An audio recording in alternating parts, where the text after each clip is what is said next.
ఎడ్ల బండ్లతో ఈ పోటీలు సీనియర్ విభాగం, జూనియర్ విభాగం మరి సుమారు 18 మంది సీనియర్ విభాగంలో 47 మంది జూనియర్ విభాగంలో.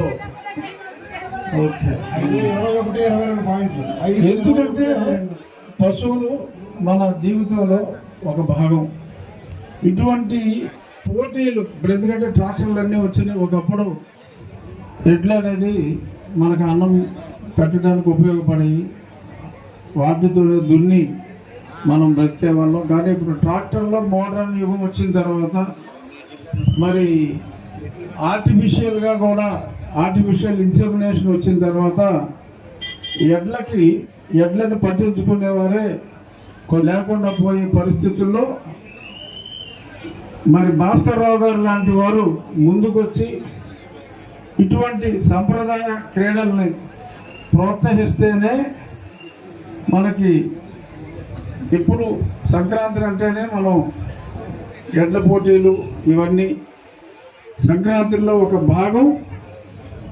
మనం నిత్యం పంట పండించుకోవడానికి ఏ పశువులు అయితే మనకు ఉపయోగపడినాయో ఆ పశువులతో కలిసి మనం చేసుకునే పండుగ సంక్రాంతి. అటువంటిది ఆ కల్చర్ని మర్చిపోయాం.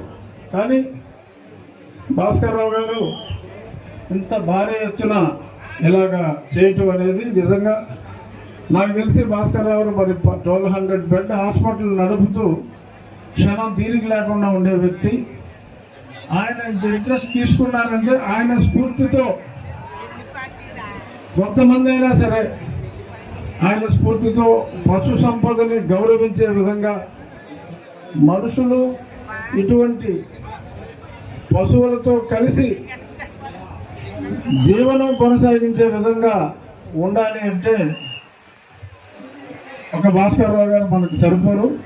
మన రాష్ట్రంలో భాస్కర్ రావు గారి స్ఫూర్తితో మరెంతో మంది రావాలని చెప్పి మనస్ఫూర్తిగా కోరుకుంటూ, అలాగే సంప్రదాయంగా మనకి కోడి పందాలు కూడా సంక్రాంతికి అలవాటు.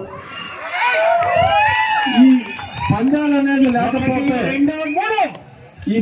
అనేది లేకపోతే ఆ జాతి కోడి పుంజుల్ని మనం చూడం. మనలో ఒక పౌరుషాన్ని గుర్తు చేయాలి అంటే అది గుర్తు చేసేది పందెం కోడి. సో అటువంటివి మనకి సంస్కృతిలో భాగంగా ఈ ఎడ్ల పోటీలు అవ్వచ్చు, పొట్టేళ్ల పోటీలు అవ్వచ్చు, కోళ్ళ పందాలు అవ్వచ్చు, ఇవన్నీ మన సంస్కృతిలో కొన్ని వేల సంవత్సరాలుగా ఉంది. సో కాబట్టి అటువంటి కల్చర్ని ప్రొటెక్ట్ చేసుకోవాల్సిన బాధ్యత, ప్రోత్సహించాల్సిన బాధ్యత కూడా మన మీద ఉంది. చట్టాలని అతిక్రమించకుండా సంప్రదాయాన్ని, సంస్కృతిని గౌరవించుకోవటం మన బాధ్యత.